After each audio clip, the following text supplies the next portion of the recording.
পৃথিবীর মানচিত্রে এমন কিছু জায়গা রয়েছে যা আকারে ছোট হলেও তাদের সম্পদ ও খ্যাতির দিক থেকে বিশ্বকে অবাক করে দেয়। তেমনই একটি জায়গা হলো ম্যাকাও।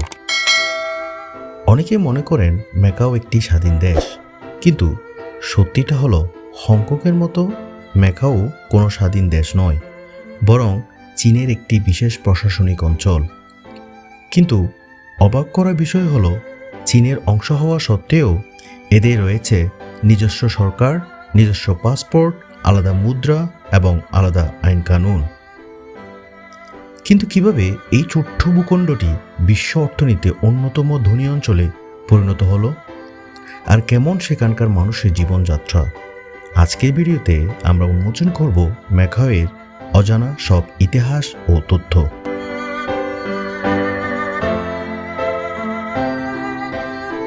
ভৌগোলিকভাবে ম্যাকাও চীনের দক্ষিণ উপকূলে পার্ল রিভার ডেল্টায় অবস্থিত।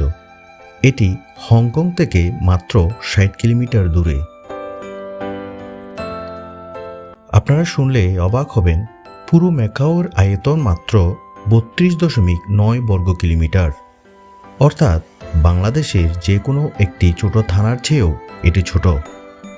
অথচ এই সামান্য জায়গায় বসবাস করেন প্রায় 6,80,000-এরও বেশি মানুষ, যার কারণে ম্যাকাও পৃথিবীর সবচেয়ে ঘনবসতিপূর্ণ অঞ্চলগুলোর একটি। এখানে 95% মানুষই জাতিগতভাবে চীনা, তবে দীর্ঘ পর্তুগিজ ঔপনিবেশিক শাসনের কারণে এখানে পর্তুগিজ ঐতিহ্যের স্পষ্ট ছাপ রয়েছে।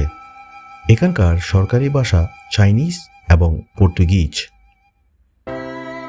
ম্যাকাওকে বলা হয় এশিয়ার লস ভেগাস, কিন্তু বাস্তব তথ্য হলো জুয়া বা ক্যাসিনো ব্যবসা থেকে আয়ের দিক থেকে ম্যাকাও আমেরিকার আসল লস ভেগাসকেও বহু পিছনে ফেলে দিয়েছে।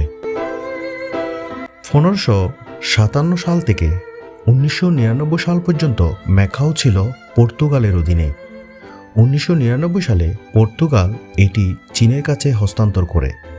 এরপরেই ম্যাকাওর অর্থনীতিতে বিপ্লব ঘটে। চীনে জুয়া খেলা সম্পূর্ণ নিষিদ্ধ হলেও ম্যাকাওয়ে এটি সম্পূর্ণ বৈধ। ফলে চীনসহ বিশ্বজুড়ে থাকা ধনী ব্যক্তিরা এখানে জুয়া খেলতে ও ছুটি কাটাতে আসেন। ম্যাকাওয়ের মোট সরকারি রাজস্বের 80%-এরও বেশি আসে এই ক্যাসিনো ও ট্যুরিজম ইন্ডাস্ট্রি থেকে। এর ফলে ম্যাকাওয়ের মাথাপিছু আয় বিশ্বসেরা তালিকায় শীর্ষস্থানে অবস্থান করে।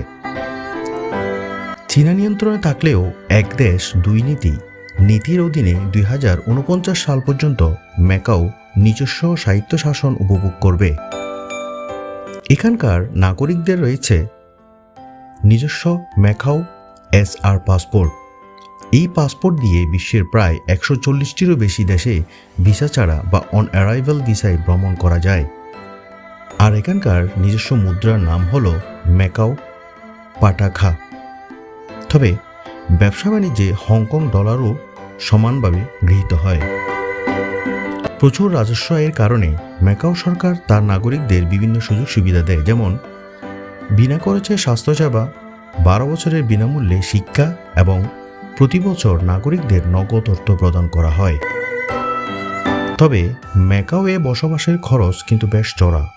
ছোট আয়তনের কারণে এখানে জমির দাম ও বাসার ভাড়া অত্যন্ত বেশি। এক রুমের একটি সাধারণ অ্যাপার্টমেন্ট ভাড়া নিতে মাসে বাংলাদেশি টাকায় 1 লাখ থেকে 1.5 লাখ টাকার মতো খরচ হতে পারে। খাবার ও দৈনন্দিন কেনাকাটার খরচও সাধারণ দেশের তুলনায় অনেক বেশি। তবে নাগরিকদের আয় বেশি হওয়ায় তাদের জন্য এই জীবনযাত্রার মান বজায় রাখা সম্ভব হয়। ঐতিহাসিক পর্তুগিজ সংস্কৃতি এবং আধুনিক চাইনিজ জাঁকজমকের অপূর্ব মিশ্রণে তৈরি ম্যাকাও বিশ্বের বুকে এক অনন্য বিস্ময়। ছোট একটি ভূখণ্ড কীভাবে সঠিক পরিকল্পনা ও পর্যটনকে কাজে লাগিয়ে বিশ্বের অন্যতম ধনী অঞ্চলে রূপ নিতে পারে, ম্যাকাও তার উজ্জ্বল দৃষ্টান্ত। ম্যাকাও সম্পর্কে আপনার মতামত কি? আপনি কি কখনো এই জলমলে শহরে যেতে চান? কমেন্ট বক্সে আমাদের জানান। ইনফরমেটিভ ভিডিওটি ভালো লাগলে লাইক দিন এবং চ্যানেলটি সাবস্ক্রাইব করে আমাদের সাথেই থাকুন। ধন্যবাদ।